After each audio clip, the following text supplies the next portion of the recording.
الحمد لله رب العالمين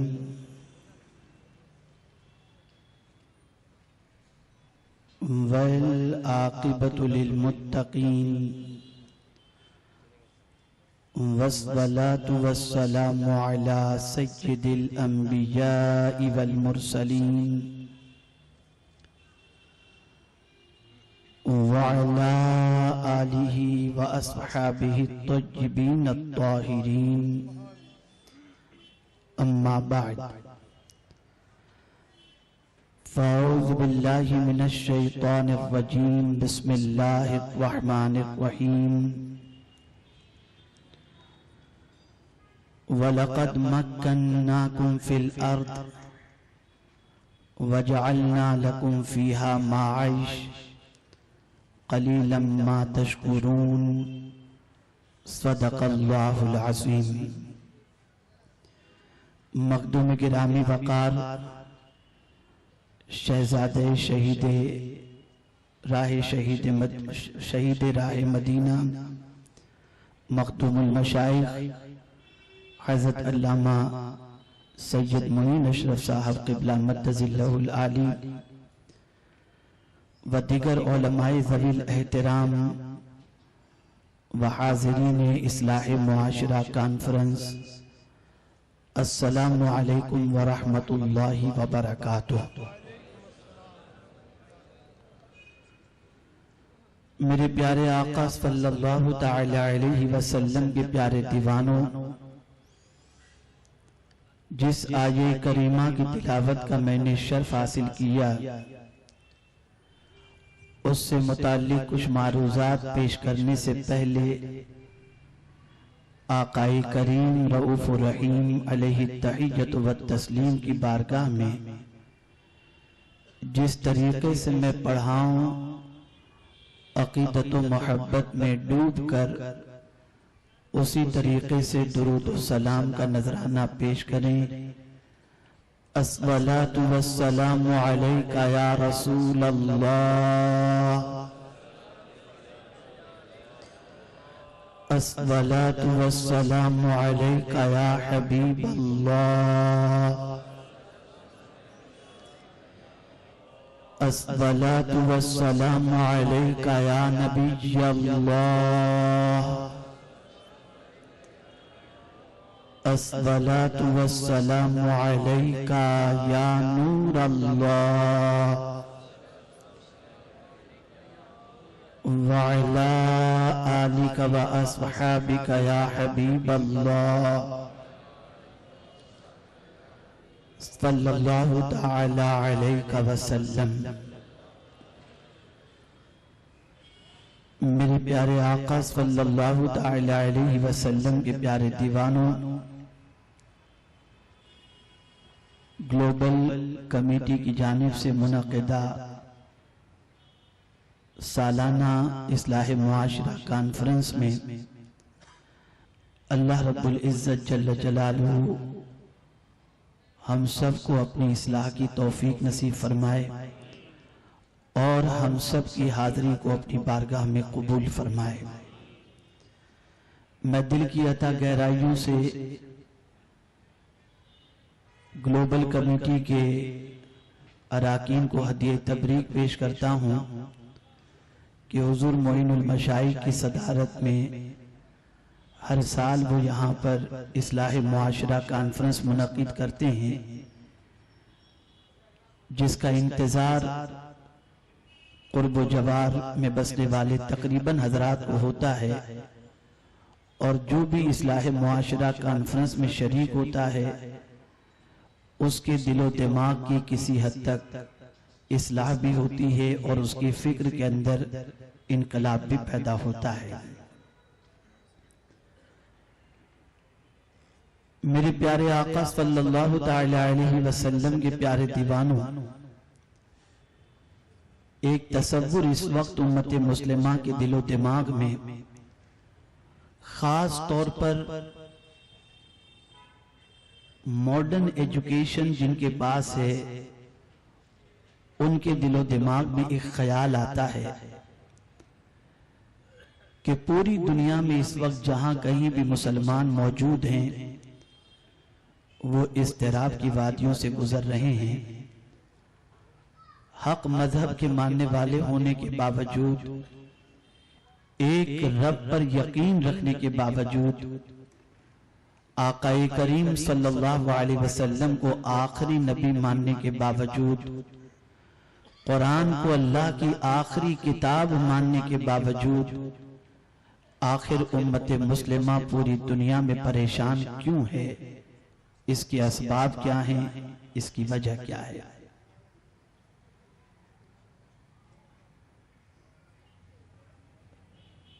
میرے پیارے آقا صلی اللہ تعالی علیہ وسلم کے پیارے دیوانوں، ہر چیز کے سلسلے میں اللہ رب العزت جل جلالہ نے قرآن مقدس میں واضح طور پر فرما دیا. شومی قسمت کہ جن چیزوں سے اللہ رب العزت جل جلالہ نے بچنے کا حکم دیا مسلمان وہ کر رہا ہے، اور جن چیزوں کے کرنے کا اللہ نے حکم دیا مسلمان اس سے بچ رہا ہے. قرآن مقدس میں اللہ رب العزت جل جلالہ نے واضح لفظوں میں فرمایا وَلَا تَكُونُوا كَالَّذِينَ نَسُوا اللَّهَ فَأَنْسَاهُمْ أَنفُسَهُمْ.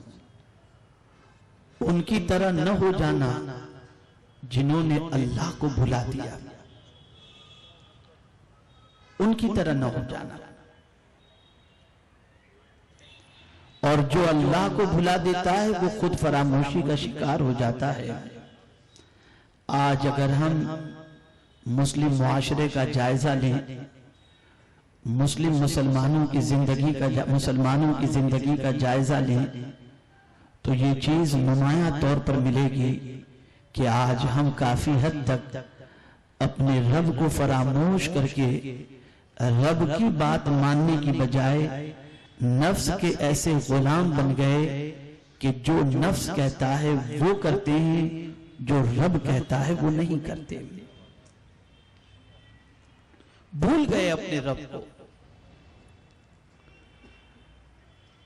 پالنہار حقیقی معبود برحق کو ہم نے فراموش کر دیا. آپ کہتے ہوں گے کہ نہیں، ہم کھانے سے پہلے بسم اللہ شریف پڑھتے ہیں، کھانے کے بعد الحمدللہ پڑھتے ہیں. ہم نے تو اپنے رب کو یاد رکھا ہے.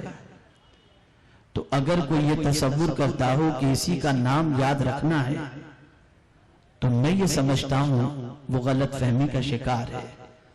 صرف شروع میں بسم اللہ شریف پڑھنا اور آخر میں اللہ عز و جل کا ذکر کرنا یہ کافی نہ ہوگا.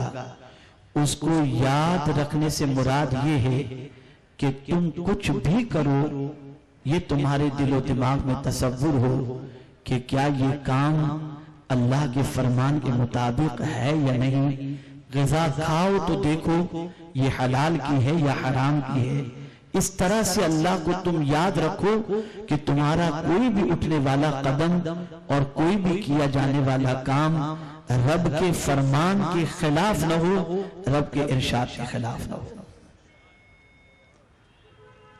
میں آپ کو بتاؤں قرآن مقدس کی جس آیہ کریمہ کی تلاوت کا میں نے شرف حاصل کیا اس میں رب قدیر جل جلالہ نے کتنے واضح لفظوں میں فرمایا وَلَقَدْ مَكَّنَّاكُمْ فِي الْأَرْضِ. بے شک ہم نے تمہیں زمین کے اوپر ٹھہراؤ دیا، زمین پر ہم نے تمہیں تمکنت عطا فرمائی. یہ جو آج زمین پر ہم چلتے ہیں، ہمارے پیر جو زمین پر کھڑے رہتے ہیں، ٹک جاتے ہیں، رک جاتے ہیں، یہ زمین پر ہمارے پیروں کا رک جانا اور زمین کے اوپر پیروں کے بل چلنا، زمین کے اوپر تمکنت حاصل کرنا، یہ قوت کسی اور نے نہیں عطا فرمائی، یہ رب فرماتا ہے کہ ہم نے تمہیں عطا فرمائی ہے. وہ نہ عطا فرمائے تو ہم زمین پر کھڑے نہیں رہ سکتے. وہ اگر طاقت عطا نہ فرمائے تو ہم زمین پر چل نہیں سکتے. ہمارے پیروں میں اگر کھڑے رہنے کی قوت کسی نے عطا فرمائی ہے تو وہ پروردگار ہے۔ کیا یہ سچ نہیں کہ ہمارے پیر تھے ہم چل نہیں سکتے تھے؟ کیا ہمارے پیدا ہونے کے بعد ہمارے پیروں میں اتنی قوت تھی کہ ہم چل سکیں؟ پیر تھے لیکن ہم رینگتے تھے، اور رینگنے کی بھی قوت بہت بعد میں ہمارے اندر اللہ نے پیدا فرمائی، ورنہ پیدا ہونے کے بعد پیر تو تھے، ہم چل نہیں سکتے تھے۔ میں پوچھنا چاہتا ہوں یہ چلنے کی قوت کس نے عطا فرمائی؟ ہمارے پیروں کا جماؤ زمین کے اوپر کس نے عطا فرمایا؟ یہ طاقت ہمارے پیروں میں کس نے عطا فرمائی؟ ہمیں کہنا پڑے گا یہ طاقت اللہ کریم نے عطا فرمائی۔ اب یہاں ایک نقطہ میں آپ کے سامنے پیش کر دوں، اور ہو سکے تو اسے گفتگو کا ماحصل سمجھیں اور زندگی بھر تک اسے دل و دماغ کے اندر محفوظ کر لیں۔ میرے پیارے آقا صلی اللہ تعالی علیہ وسلم کے پیارے دیوانوں، پیر کو ٹھہراؤ اگر زمین کے اوپر کسی نے عطا کیا ہے تو یہ اللہ عز و جل نے عطا فرمایا، پالنہار حقیقی نے عطا فرمایا، معبود برحق نے عطا فرمایا۔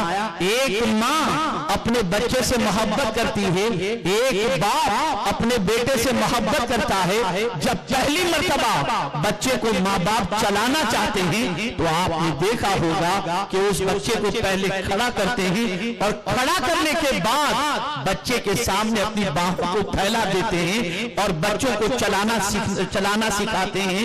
جب بچہ ایک قدم اٹھاتا ہے تو ماں اسے گرنے نہیں دیتی، باپ اسے گرنے نہیں دیتا، دونوں اپنے بازو پھیلائے ہوئے ہوتے ہیں، اور بچہ چل کر کے ماں کے پاس بڑھتا ہے، باپ کے پاس بڑھتا ہے، ماں کی آغوش سہارا دیتی ہے، باپ کے دونوں ہاتھ اسے سہارا دینے کے لیے موجود ہوتے ہیں۔ بچہ قدم اٹھاتا ہے، بڑھتا ہے، ماں سہارا دیتی ہے، ماں گرنے نہیں دیتی، باپ گرنے نہیں دیتا۔ فلسفہ سمجھ میں آ گیا۔ اے روئے زمین پر بسنے والے انسانوں، جس طریقے سے اللہ نے تمہیں پیروں میں قوت عطا فرمائی، تم ان پیروں کے بل پر اللہ کی طرف بڑھو گے تو اللہ کی رحمت تمہیں گرنے نہیں دے گی، تمہیں سہارا عطا فرما دے گی۔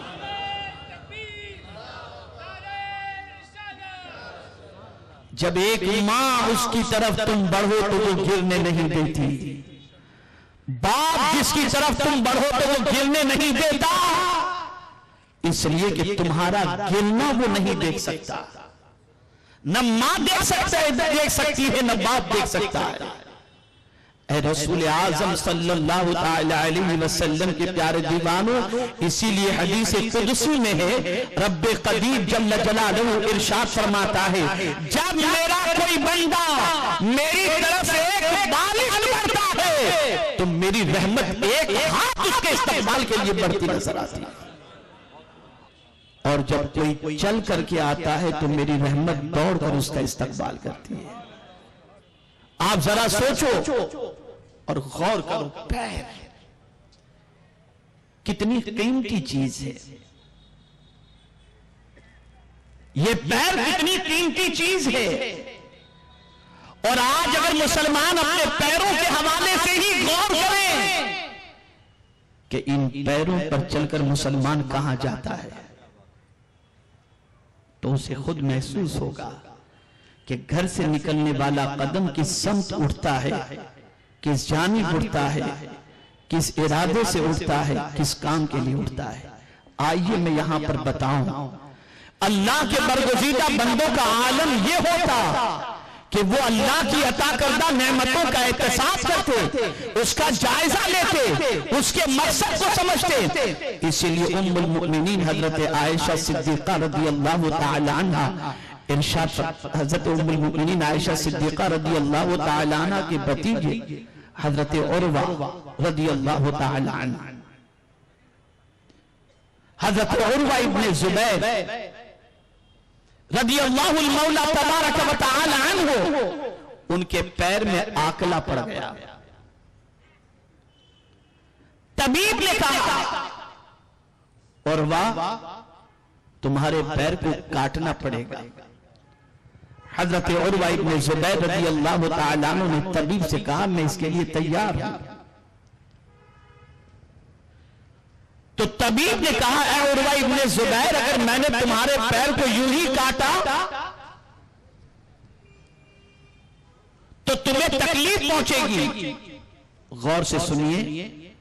طبیب نے کہا اے عروہ ابن زبیر تھوڑی سی شراب پی لو تم مدہوش ہو جاؤ گے اور تمہارے پیر کاٹ لیے جائیں گے, تمہیں پتہ بھی نہیں چلے گا, تکلیف بھی نہیں ہوگی. حضرت عروہ ابن زبیر رضی اللہ تعالیٰ عنہ نے فرمایا میں چاہتا ہوں کہ میں نہایت ہی ہوش و حواس میں رہوں اور تم میرے پیر کو کاٹو تاکہ میں تکلیف پر صبر کروں اور میرا مولا اس پر مجھے اجر عطا فرمائے. اس لیے کہ جس چیز کو اللہ اور اس کے رسول نے حرام فرما دیا اس کو پینے کی بات تو بہت دور کی ہے, میں ہاتھ بھی نہیں لگا سکتا.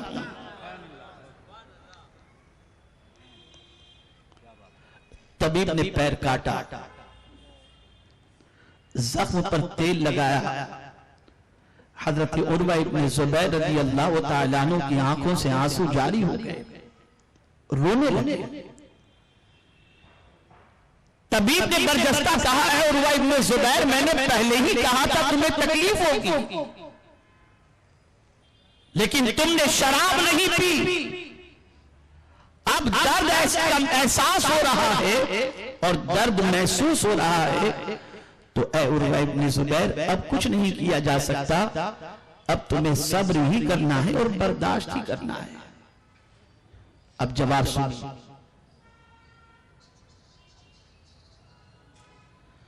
حضرت عروہ ابن زبیر رضی اللہ تعالیٰ عنہ نے طبیب سے فرمایا ہے طبیب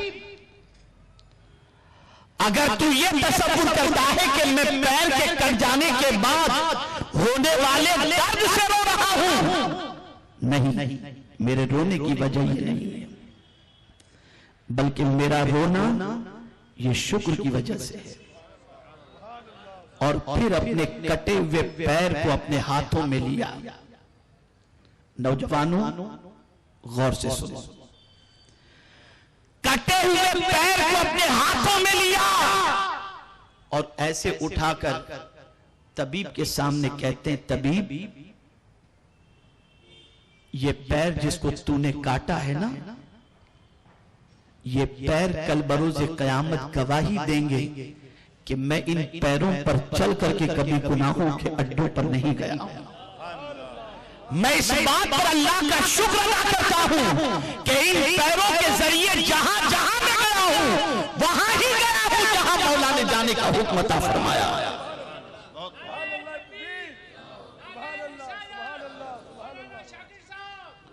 میں نے ان پیروں کا مس یوز نہیں کیا, میں ان پیروں کے ذریعے غلط جگہوں پہ نہیں پہنچا, میں ان پیروں پر چل کر کے برائیوں کے اڈے پر نہیں گیا, میں ان پیروں پر چل کر اللہ عز و جل کی نافرمانی کی طرف نہیں بڑھا. اے رسول اعظم صلی اللہ علیہ وسلم کے دیوانوں, خدا کو نہ بھولنے کی علامت یہ ہے کہ تم اپنے پیر کس طرف لے جا رہے ہو, یہ دیکھو کہ پیر کے ذریعے اللہ کے فرمان کی طرف بڑھ رہے ہو یا نافرمانی کی طرف بڑھ رہے ہو. اگر تم اپنے پیروں کے بلبوتے پر اللہ کے فرمان کی طرف قدم اٹھا رہے ہو تو مبارک ہے کہ تم اللہ کو نہیں بھولے, اب اس کی رحمت بھی کبھی تمہیں فراموش نہیں کرے, اس کی رحمت بھی اس لیے کہ جس نے تمہارے پیر میں طاقت عطا کی ہے اس طاقت دینے والے کا تقاضا یہ ہے کہ تم اپنے پیر کو صحیح طور پر صحیح سمت پر لے کر کے جاؤ. کل بروز قیامت عرش کے سائے کے علاوہ کوئی سایہ نہ ہوگا. 7 خوش نصیب ایسے ہوں گے جنہیں مولا کل بروز قیامت عرش کے سائے میں جگہ عطا فرمائے گا. جانتے ہیں ان میں سے ایک خوش نصیب وہ بھی ہوگا والماشی الی المساجد فی الظلم, جو زمین کی طرف مسجد کی طرف جو پیدل چل کر کے جائے اللہ اس پیدل چل کر مسجد کی طرف جانے والے کو عرش کے سائے میں جگہ عطا فرمائے. یہ پیر اس لیے ہیں, یہ پیر اس لیے ہیں. امام علی مقام علی جدہ علیہ السلام کے پاس سواری کی کمی نہ تھی, آپ نے 25 حج کیے اور دنیا کو بتا دیا کہ پیر کس لیے ہیں. 25 کے 25 حج امام حسین نے پیدل کر کے دنیا کو بتا دیا یہ پیر اس لیے ہیں تاکہ تم ان پیروں کے پیروں پر چل کر اللہ کی عبادت کی طرف بڑھو, اللہ عز و جل اور اس کے رسول کی اطاعت کی طرف بڑھو. اسے معمولی تصور نہ کرنا, اسے معمولی گمان نہ کرنا. جب یہ کہا جاتا ہے کہ اللہ والوں نے ٹھوکر سے مردوں کو زندہ کر دیا, وجہ سب سے بڑی یہ ہوتی ہے کہ ان کے اٹھنے والے قدم صرف خدا کی اطاعت کی طرف ہوتے ہیں. اس لیے جب وہ کسی زمین کو ٹھوکر مارتے ہیں تو زمین سے چشمہ نکلنا شروع ہو جاتا ہے.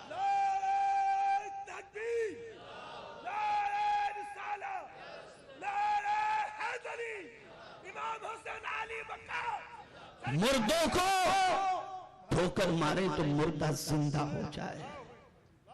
اب ذرا سوچو, ذرا غور کرو, آج ہم وہ کون سے برائی کے اڈے ہیں جہاں پر مسلمانوں کے قدم نہ پڑتے ہوں, ایسا ہم کو نہ معلوم ہوتا. صبح ہم کس نیت سے نکلتے ہیں, ہمارا گھر سے نکلنا کس مقصد کے تحت ہوتا ہے, ہمارے اٹھنے والے قدم کس سمت ہوتے ہیں, کس جانب ہوتے ہیں.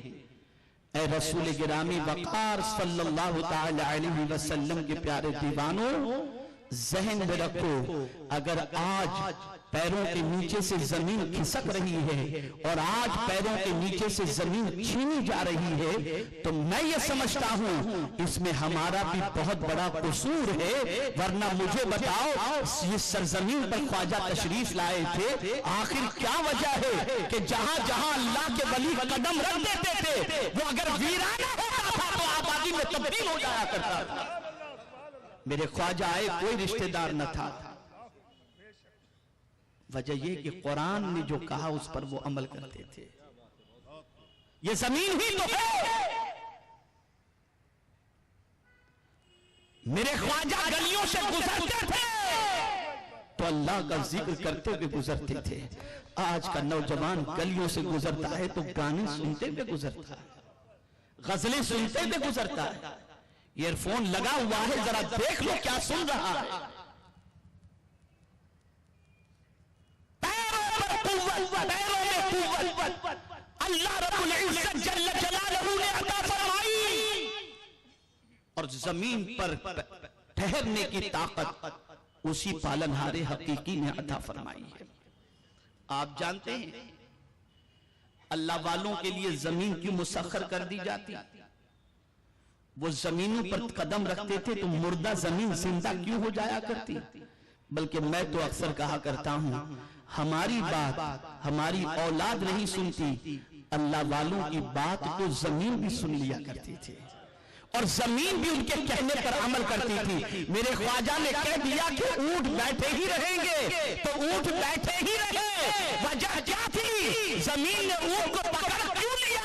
اس لیے کہ زمین بھی کہتی بھی نظر آتی ہے کہ جب تک یہ نہیں آئے تھے ہم مردہ تھے, غریب نواز تشریف لائے, چلتے تھے اللہ کا ذکر کرتے تھے, ہم زندہ ہو گئے, ہمیں زندگی ملی. قرآن کہتا ہے ان الارض یرثها عبادی الصالحون, میں نے زمین کا وارث ان کو بنایا جو نیکیاں کرتے ہیں, جو نیکیاں کرتے ہیں. اپنے قدموں کا احتساب کرو,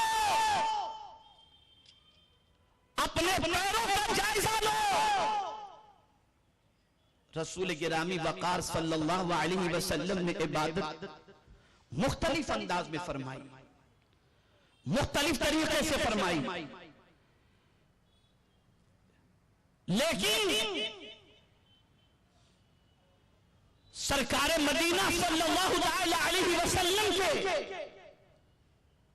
عبادت کے ایک طریقے کا جب ذکر بخاری شریف میں آتا ہے تو آپ جانتے ہیں خاص طور پر یہ ذکر آتا ہے کہ سرکار صلی اللہ تعالی علیہ وسلم نماز کے لیے اتنی دیر کھڑے ہوتے حتی تورمت کہ آقا کے پیر مبارک پر ورم آ جاتا. مجھے ایک میسج آیا, بڑا اچھا میسج.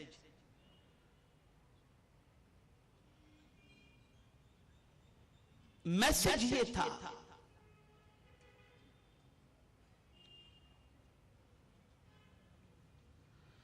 کہ صبح مسجد خالی تھی, مسجد کے دروازے کھلے تھے, نمازی سے مسجد خالی تھی, لیکن بینک کا دروازہ نہیں کھلا, قطار پہلے سے وہاں موجود تھی. ہے نا؟ سوچو, ذرا غور کرو.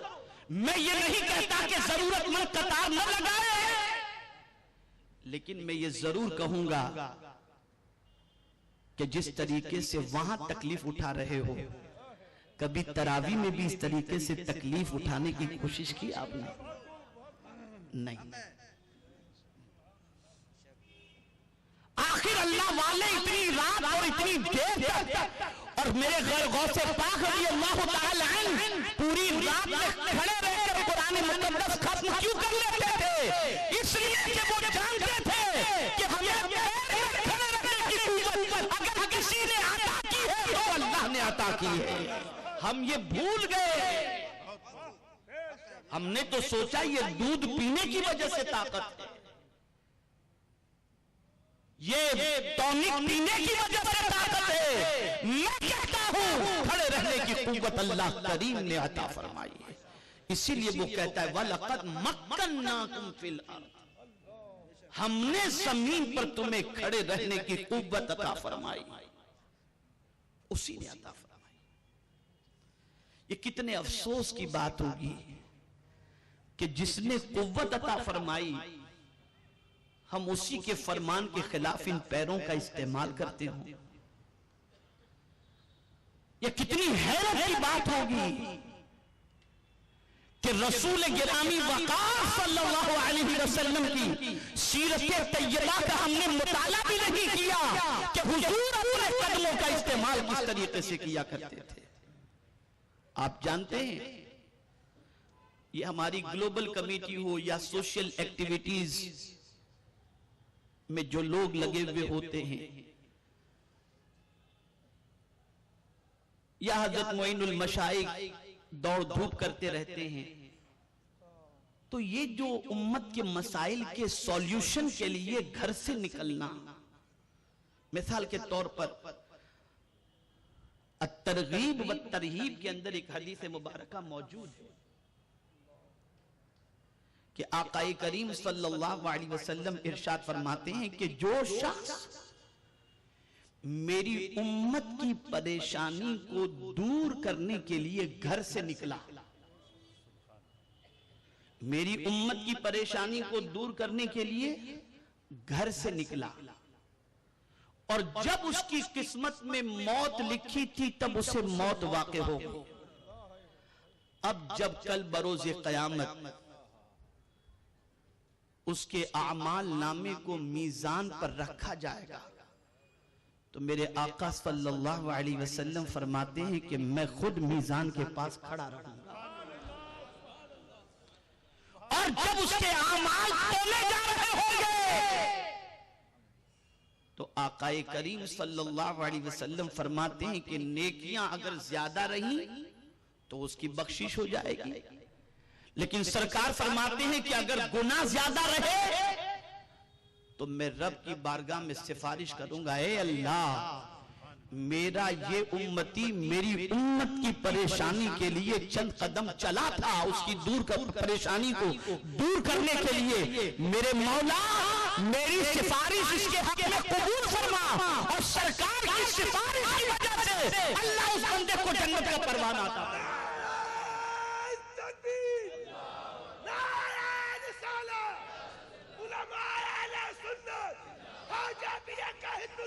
یہ پیر یہ پیر مخلوق خدا کی راہوں میں تکالیف کے انبار پیدا کرنے کے لیے نہیں، بلکہ مصیبتوں کو دور کرنے کے لیے مصیبت زدوں کے ساتھ چند قدم چلو کہ اس کی نیکی قیامت کے دن تمہیں عطا کی جائے گی اور اس کا بدلہ عطا کیا جائے گا۔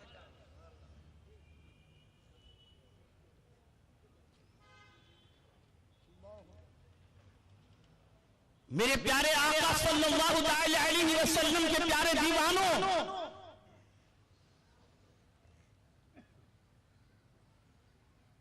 حضرت عبداللہ ابن عباس رضی اللہ تعالی عنہما فرماتے ہیں کہ میں مسجد نبوی شریف کے اندر اعتکاف میں تھا، ماہ رمضان، اور ماہ رمضان المبارک میں اعتکاف میں تھا کہ ایک شخص آیا اور آ کر کے مجھ سے کہتا ہے، حضور صلی اللہ تعالی علیہ وسلم کے مدار اقدس کی طرف اشارہ کرتے ہوئے کہ یا ابن عم رسول اللہ، میں سرکار کو گواہ بنا کے کہتا ہوں کہ مجھ پر قرض زیادہ ہے اور میں مصیبت میں گرفتار ہوں اور کئی دنوں سے فاقے میں گرفتار ہوں، میری کچھ مدد فرمائیں۔ حضرت عبداللہ ابن عباس رضی اللہ تعالی عنہما فرماتے ہیں کہ اس کا درد سن کر کے میں اٹھا اور جہاں میرے جوتے رکھے تھے، فرماتے ہیں میں نے وہاں سے جوتے اٹھائے اور میں مسجد نبوی شریف کے باہر نکلنے لگا۔ وہ شخص کہتا ہے، حضور کہاں جا رہے ہیں؟ آپ معتکف ہیں، آپ مسجد نبوی شریف میں ہیں، رمضان المبارک کا مہینہ ہے اور آپ اعتکاف میں ہیں، اور اعتکاف میں رہتے ہوئے آپ مسجد سے باہر نکلتے ہیں، حضور آپ کا تو اعتکاف ٹوٹ جائے گا۔ جواب سنو، حضرت عبداللہ ابن عباس رضی اللہ تعالی عنہما ارشاد فرماتے ہیں، مجھے اس وقت آقا کریم کا ارشاد یاد آ رہا ہے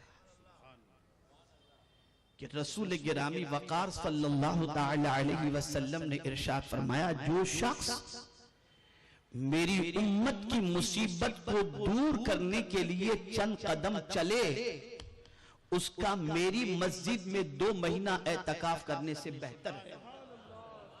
تو میں اپنے نبی کے فرمان پر عمل کرتے ہوئے تمہاری مصیبتوں کو دور کرنے کے لیے نکلا ہوں۔ یہاں سے یہ بات واضح ہو گئی، یہ پیر اللہ نے جو عطا کیے ہیں یہ اسی لیے ہیں اللہ کی بندگی کرو اور اللہ کے بندوں کی پریشانیوں کو دور کرنے کے لیے اپنے گھروں سے نکلو۔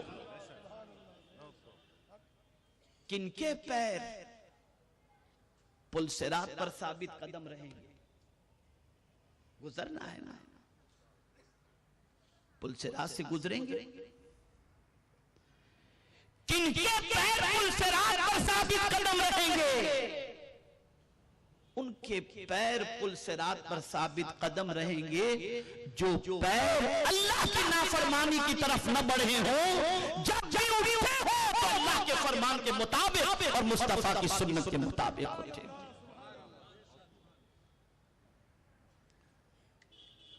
میرے پیارے آقا صلی اللہ تعالی علیہ وسلم کے پیارے دیوانوں، تو قرآن کہتا ہے وَلَقَدْ مَكَّنَّاكُمْ فِي الْأَرْضِ، اور ہم نے زمین پر تمہیں تمکنت عطا فرمائی، تمکین عطا فرمائی، ٹھہراؤ عطا فرمایا۔ اور کبھی آپ نے سوچا کہ جو پیدا ہوئے تھے تو پیروں میں طاقت نہ تھی، پھر اللہ نے اتنی طاقت عطا فرمائی کہ اب زمین پر ٹھاٹ سے چل رہے ہیں، اسی کی عطا کردہ قوت ہے۔ ہم بچپنا بھول جاتے ہیں کہ ایک زمانہ تھا کہ ہم کمزور تھے۔ وہ برتھ ڈے کی فوٹو ہمارے پاس ہوتی ہے کہ جب ہم پیدا ہوئے تھے تو ہمارا برتھ ڈے کیسے منایا گیا تھا، لیکن وہ کمزوری یاد نہیں رہتی کہ ہم کتنے کمزور، وہ بھول جاتے ہیں۔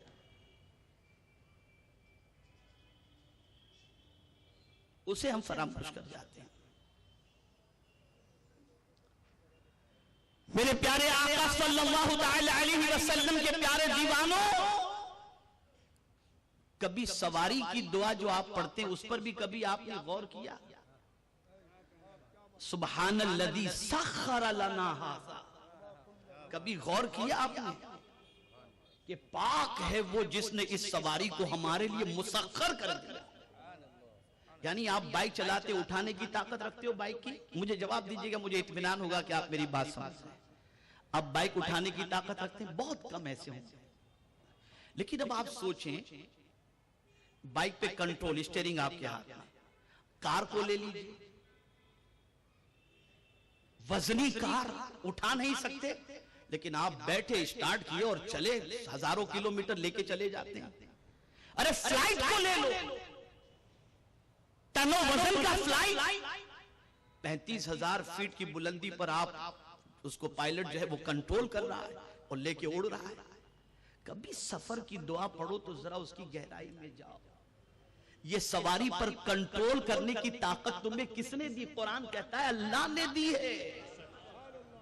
یہ پاور اللہ کی طرف سے ہے، وہ اتنا پاک اور بے نیاز ہے کہ کیا کمزور بندے کو بڑی سے بڑی سواری پر کنٹرول کرنے کی صلاحیت عطا فرماتا ہے۔ یہ قدرت کی عطا کرتا تھا، ہم بھول گئے اس کو، ہم اپنے پیر ہی کو لے بھول گئے۔ یہ پیر کو قوت اللہ نے عطا فرمائی۔ اب اسی پر گفتگو ہوگی تو وقت آگے نکل جائے گا، میں تھوڑا سا آگے بڑھوں آیت کے دوسرے حصے کی طرف۔ وَجَعَلْنَا لَكُمْ فِيهَا مَعَائِشَ،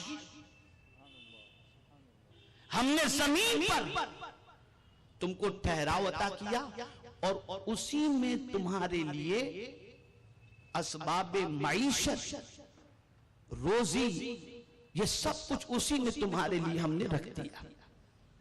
یہاں اچھی طرح سے سمجھ لیں،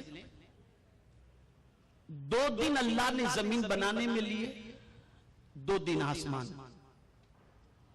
اور ہماری زندگی کی جتنی بھی ضروریات ہیں، قرآن نے کہا ہم نے سب کو تمہارے لیے زمین میں رکھ دیا۔ تو 2 دن آسمان بنانے میں، 2 دن زمین بنانے میں، اور 2 دن زمین کے اندر ہماری ضروریات کی چیزوں کو رکھنے میں۔ اب آپ قدرت کا کرشمہ دیکھیے کہ جن چیزوں کی ہمیں ضرورت تھی اللہ نے سب کو زمین کے اندر رکھ دیا، اور پھر کیا فرمایا؟ هُوَ الَّذِي جَعَلَ لَكُمْ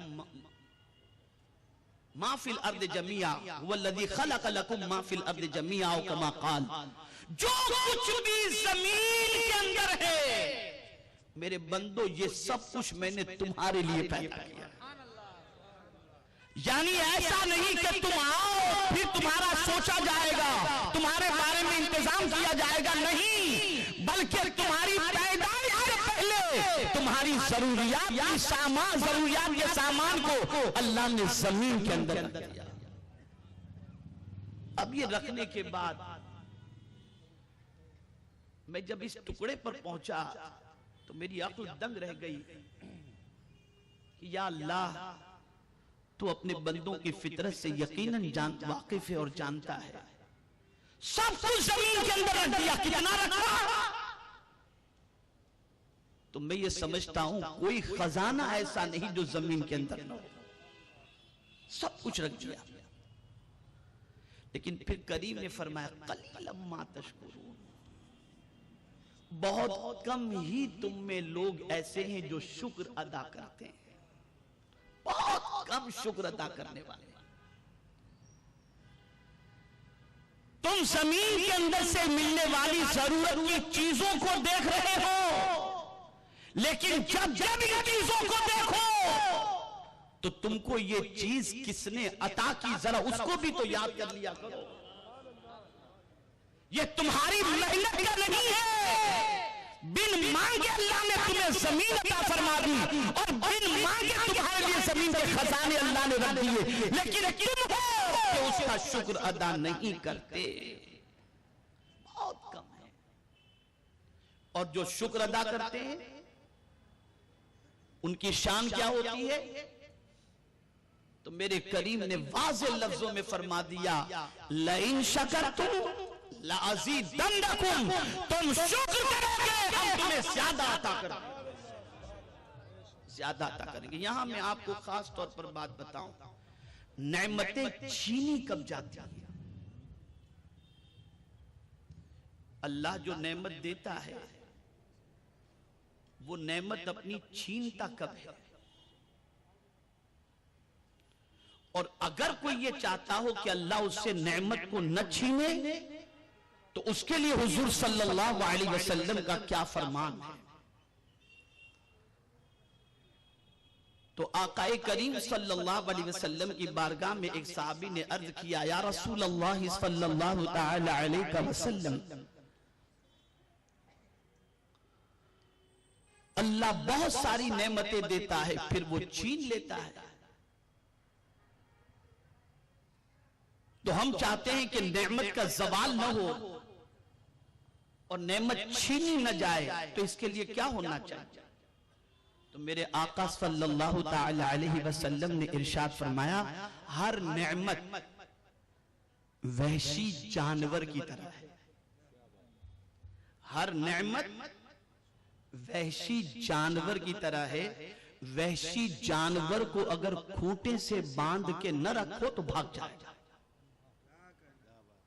وحشی جانور کو کھوٹے سے باندھ کے نہ رکھو تو بھاگ جائے گا۔ سرکار فرماتے ہیں کہ نعمتیں بھی وحشی جانور کی طرح ہیں، انہیں بھی باندھ کے رکھو، انہیں بھی باندھ کے رکھو۔ تو صحابہ نے عرض کیا، یا رسول اللہ صلی اللہ علیہ وسلم نعمتوں کو باندھ کے کیسے رکھیں؟ تو سرکار نے فرمایا، قیدو بالنعمت الشکر، او کما قال، اللہ کی نعمتوں کو شکر سے باندھ کے رکھو، تم شکر کرو گے نعمت کبھی بھاگے گی نہیں۔ اور شکر کیا ہے؟ شکر یہ ہے کہ جس نعمت کو اللہ نے دیا اس نعمت کے استعمال کا طریقہ بھی دیا، اگر اس طریقے سے تم نعمت کا استعمال کرو گے وہ نعمت کبھی تم سے روٹھے گی نہیں، جائے گی نہیں۔ یہ ہے۔ بڑی معذرت کے ساتھ برا لگے تو مجھے معاف کر دیجئے گا، کیا اللہ کی دی ہوئی دولت کی نعمت کا ہم نے صحیح استعمال کیا؟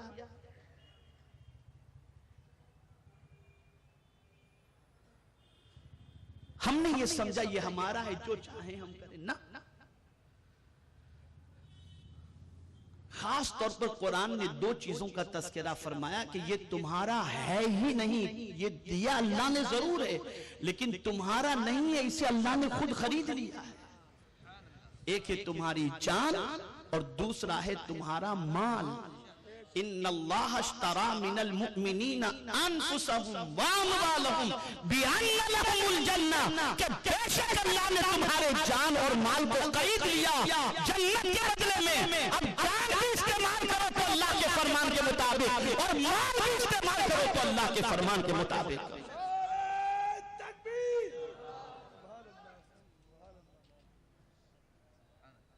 آج ہم اعتدال سے ہٹ گئے، اسراف بڑھ گیا، فضول خرچی بڑھ گئی، لاؤبالی پن ہماری زندگی میں آ گیا، بہت دیا اللہ نے، بے حساب دیا اللہ نے، لیکن ہم نے اس کا پرفیکٹ یوز کتنا کیا اور مس یوز کتنا کیا۔ تو مال کے حوالے سے کچھ زیادہ بتانے کی ضرورت نہیں، میں سمجھتا ہوں عقل مند کو اشارہ کافی ہے، سب سمجھ سکتے ہیں کہ مال کا یوز کس طریقے سے ہوا۔ جان ہی کو لے لیجئے، کس کام میں جان کا استعمال ہم کر رہے ہیں؟ کس کام میں؟ تو ہم اگر دیکھیں تو آنکھ ہو یا کان ہو، زبان ہو یا دل ہو، ہاتھ ہو یا پیر ہو، میں سمجھتا ہوں سب کا استعمال طبیعت کے مطابق کرتے ہیں، شریعت کے مطابق نہیں۔ اگر کوئی یہ تصور کرے کہ میرے پاس جو کچھ ہے وہ پرماننٹ رہے گا تو یہ تصور اس کا غلط ہے، اس لیے کہ حضور دعا کرتے تھے، اللہم انی اعوذ بک من زوال نعمتک، اے اللہ میں تیری پناہ مانگتا ہوں نعمت کے زوال سے، اس لیے کہ جو دینا جانتا ہے وہ لینا بھی جانتا ہے۔ اور میں تو وادی نور میں بھی میں نے یہ بات کہی تھی اور آج یہاں بھی کہہ دیتا ہوں،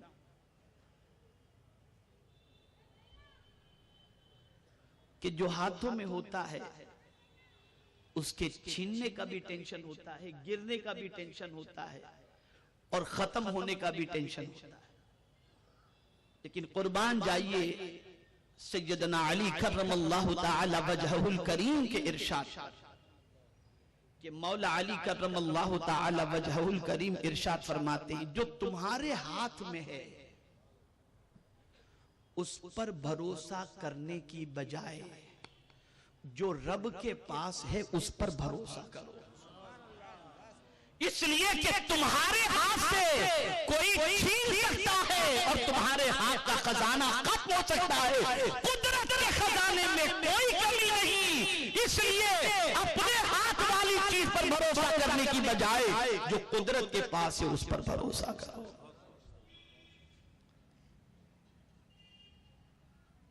اب یہاں پھر مجھے زمین کی بات یاد آ گئی. بہت آج اکڑ کر کے بات کی جاتی ہے، بہت بڑی بڑی باتیں کی جاتی ہیں. میڈیا پر آپ دیکھ سکتے ہیں کہ ایسے تکبر کے انداز کے اندر کہ فرعون کو جس نے پڑھا ہو وہ آج کے فرعون کو دیکھ سکتا ہے. لیکن یہ بات اچھی طریقے سے یاد رکھیں کہ قرآن نے بڑے واضح لفظوں میں کہہ دیا، صرف تکبر والی بات کرنے سے ہی نہیں روکا بلکہ چال سے بھی روک دیا. بات زمین کی چل رہی ہے، بات زمین کی چلنے کے دو طریقے ہوتے ہیں. چال سے بھی انسان پہچانا جاتا ہے. میں آپ کو دو چال بتا دیتا ہوں قرآن کی روشنی میں. اللہ والوں کی چال کیسی ہوتی ہے اور اللہ کے دشمن کی چال یا نافرمان کی چال کیسی ہوتی ہے. قرآن کہتا ہے وَلَا تَمْشِ فِي الْأَرْضِ مَرَحًا، زمین پر اکڑ کے مت چلو. آپ دیکھتے ہوں گے کوئی یوں چلتا ہو تو آدمی دیکھ کر کے کیا پتہ نہیں زمین پھاڑ ڈالے کیا کرے گا. اور ایسا آدمی پریشانی میں گرفتار ہو تو آدمی یہی کہتا ہے ضرورت ہی تھی اس کو ایسی پریشانی میں، بڑا اکڑتا تھا. تو ایک متکبر کی چال ہوتی ہے. اور یہ جو آج مثل مشہور ہے جو کہتے ہیں آدمی اپنی چال ڈھال سے پہچانا جاتا ہے، صحیح ہے. قرآن نے اللہ والوں کی چال بھی بتائی اور متکبرین کی چال بھی بتائی اور فرمایا وَلَا تَمْشِ فِي الْأَرْضِ مَرَحًا، زمین پر اکڑ کر مت چلو، اور جتنے زمین پر اکڑ کر چلے زمین نے اسے دھسا دیا. اور اکڑ کر چلنے والے کی چال یہ اللہ کریم کو بالکل پسند نہیں. اللہ ایسوں سے محبت نہیں فرماتا. واضح لفظوں میں اس نے فرما دیا. اب یہاں یہ بات پہلے سن لیں، بہت اچھی بات یاد آ گئی تو میں عرض کروں. بہت کچھ چلا جاتا ہے انسان، کروڑوں کمایا ہے چلا گیا، لاکھوں کمایا ہے چلا گیا. تو قرآن جو ہے نا ایسی سچویشن کے لیے واضح لفظوں میں فرمایا لِكَيْ لَا تَأْسَوْا عَلَى مَا فَاتَكُمْ، جو تمہارا فوت ہو گیا نا اس پر افسوس مت کرو. وَلَا تَفْرَحُوا بِمَا آتَاكُمْ، اور اللہ اگر تمہیں کچھ عطا کر دے تو تمہیں ملنے پر تم اکڑو نہیں. یعنی چلا جائے تو افسوس مت کرو اور مل جائے تو گھمنڈ مت کرو، اس لیے کہ اللہ اکڑنے والوں کو پسند نہیں فرماتا. خیر تو عرض یہ کر رہا تھا کہ زمین پر اکڑ کر چلنے کے لیے قرآن نے منع کیا.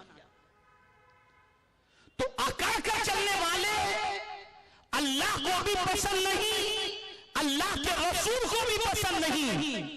تو مولا ہم کیسے پہچانے کہ تیرے نیک بندے کیسے ہیں؟ ذرا ان کی چال بھی ہمیں بتا دے، ان کی چال بھی بتا دے. تو قرآن کہتا ہے وَعِبَادُ الرَّحْمَنِ الَّذِينَ يَمْشُونَ فِي الْأَرْضِ هَوْنًا، رحمان کے بندے جب زمین پر چلتے ہیں تو بڑی نرمی کے ساتھ، بڑی محبت کے ساتھ، بڑی آہستگی کے ساتھ، بڑی متانت کے ساتھ چلتے ہیں، تو پتہ یہ چلا اللہ والے صرف عبادت ہی سے نہیں پہچانے جاتے، وہ اپنی چال سے بھی پہچانے جاتے ہیں، اپنی چال سے بھی پہچانے جاتے ہیں، ان کی چال بتا دیتی ہے۔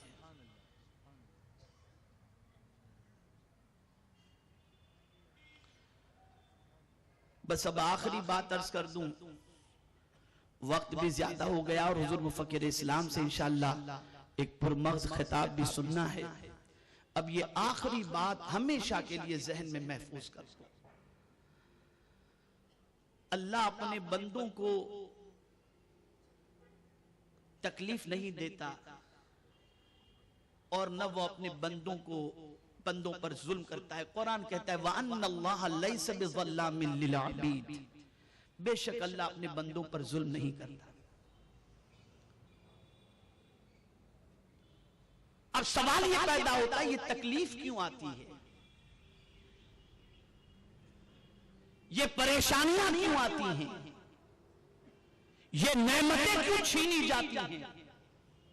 بہت بڑے بزرگ ہوں، اللہ والے ہوں اور یہ ساری چیزیں ہوتی ہوں تو وہ درجات کی بلندی کے لیے، تاکہ دنیا کو ان کی شان بتائی جائے کہ ہم ان سے سب کچھ چھین لیتے ہیں پھر بھی وہ ہماری یاد میں لگے رہتے ہیں، یہ اللہ والوں کی۔ لیکن ہم گنہگاروں کی پوزیشن، اسے سمجھ لو ہمیشہ کے لیے، آج یہ سبق دل و دماغ میں محفوظ کر۔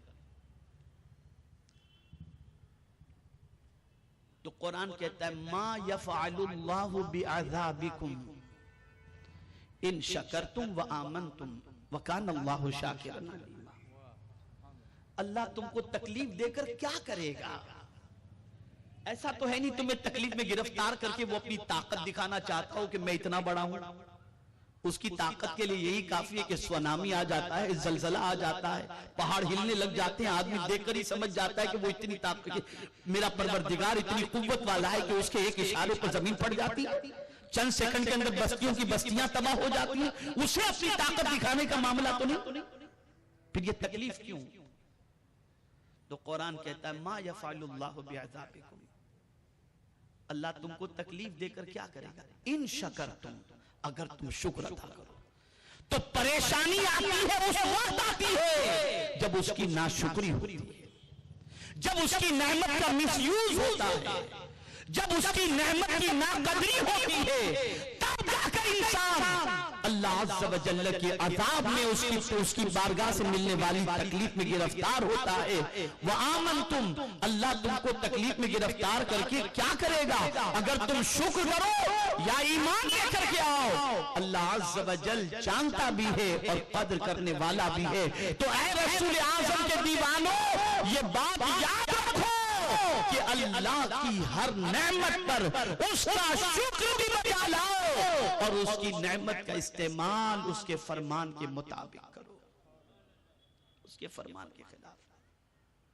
کوئی یہ نہ سمجھے کہ مال میرا ہے، کوئی یہ نہ سمجھے کہ جان میری ہے، یہ سمجھو بس ایک فلسفہ ذہن میں بٹھا لو، جان بھی اللہ کی امانت ہے اور مال بھی اللہ کی امانت ہے۔ یہ دونوں چیزیں اللہ نے ہمیں عطا فرمائی اور ہمیں بتا دیا۔ بڑی پیاری بات آج رئیس المفسرین نے فرمائی، بڑی پیاری بات۔ انبیاء کیوں تشریف لائے؟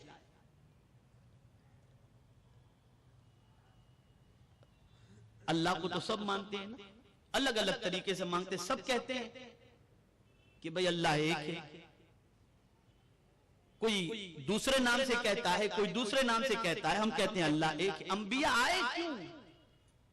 انبیاء اس لیے آئے کہ تمہیں بتائیں کہ جو تمہارا رب ہے اس کو راضی کیسے کیا جائے، اس کو منایا کیسے جائے، یہ بتانے کے لیے آئے کہ جس نے تمہیں سب کچھ دیا ہے اس کو خوش کیسے کیا جا سکتا ہے۔ ہمارا حال یہ ہے کہ اس دینے والے کو خوش کرنے کی بجائے ہم سب کو خوش کر رہے ہیں، اسے خوش کر لو، وہ راضی ہو گیا تو دنیا اور آخرت کی ساری نعمتیں تمہارے قدموں میں آ جائیں، اور اس نے جس کو خوش کرنے کے اندر اپنی خوشی بتائی، اسے خوش کرو، جیسے حضور نے فرمایا باپ کی خوشی میں اللہ کی خوشی۔ تو ان ساری چیزوں کا خیال رکھنا چاہیے، اور میرے پیارے آقا صلی اللہ تعالی علیہ وسلم کے پیارے دیوانوں، اپنے ایمان کو پختہ کرو، اور جس رب نے ہمیں پیروں پر کھڑے ہونے کی طاقت عطا فرمائی، قوت عطا فرمائی، اس رب کی عطا کردہ قوت کا استعمال صحیح طور پر کریں، اور اپنی جان اور مال ان دونوں کو افراط و تفریط سے بچا کر کے اعتدال کے اعتبار سے اپنی دولت کا یوز بھی کریں، اس لیے کہ مال ہو یا جان ہو یہ سب کچھ اللہ کی امانت ہے، اگر صحیح طور پر اس کا استعمال ہوگا تو میرا کریم زیادہ عطا کرے گا، غلط استعمال ہوگا تو جو دینا جانتا ہے وہ چھیننا بھی جانتا ہے۔ اللہ رب العزت جل جلالہ آقا کریم رؤوف الرحیم علیہ التحیۃ والتسلیم کے صدقہ و طوفیل ہمیں اپنی بارگاہ کا فرما بردار بنائے، اور اپنے پیارے حبیب صلی اللہ تعالی علیہ وسلم کا اطاعت گزار بنائے، اور ہمیں اپنی زندگی کو اعتدال کے ساتھ گزارنے کی توفیق نصیب فرمائے، اور ہمیں اللہ کی نعمت کی صحیح طور پر قدر کرنے کی توفیق نصیب فرمائے۔ اور آخر میں بس یہی کہتے ہوئے میں اپنی گفتگو کو ختم کرتا ہوں، اے اللہ ہم تیری پناہ مانگتے ہیں زوال نعمت سے، جو تو نے نعمت عطا فرمائی ہے اپنے محبوب کے صدقے میں اسے چھیننا نہیں، جیسا کہ اعلیٰ حضرت عظیم البرکت امام عشق و محبت نے بارگاہ رسول صلی اللہ علیہ وسلم میں یوں عرض کیا، اب تو نہ روک اے غنی عادتیں سب بگڑ گئی، میرے کریم پہلے ہی لقمہ تر کھلائے کیوں۔ اے رسول اعظم صلی اللہ تعالی علیہ وسلم کے دیوانوں، جتنی بھی نعمتیں اللہ نے دی ہیں وہ سب حضور کے صدقے میں اللہ نے عطا فرمائی ہیں، اس لیے ہماری ذمہ داری بن جاتی ہے کہ اللہ کے رسول صلی اللہ علیہ وسلم کے امتی ہونے پر، اللہ کے بندے ہونے پر اللہ کا ہم شکر ادا کرتے ہوئے اپنی زندگی گزارنے کی کوشش کریں۔ اللہ رب العزت جل جلالہ مجھے آپ کو سب کو قرآن و حدیث پر عمل کی توفیق نصیب فرمائے۔ وما علینا الا البلاغ المبین۔ السلام علیکم ورحمۃ اللہ وبرکاتہ۔ رسالت کے پروانوں، ہر سنیچر کو بعد نماز عشاء سنی دعوت اسلامی کے عالمی مرکز اسماعیل حبیب مسجد میں سنی اجتماع ہوتا ہے، تو آپ حضرات پابندی کے ساتھ اس میں شرکت فرمائیں۔ سنی دعوت اسلامی کی ویب سائٹ sunnidawatisllami.net پر وزٹ کریں اور بہت ساری دینی معلومات حاصل کریں۔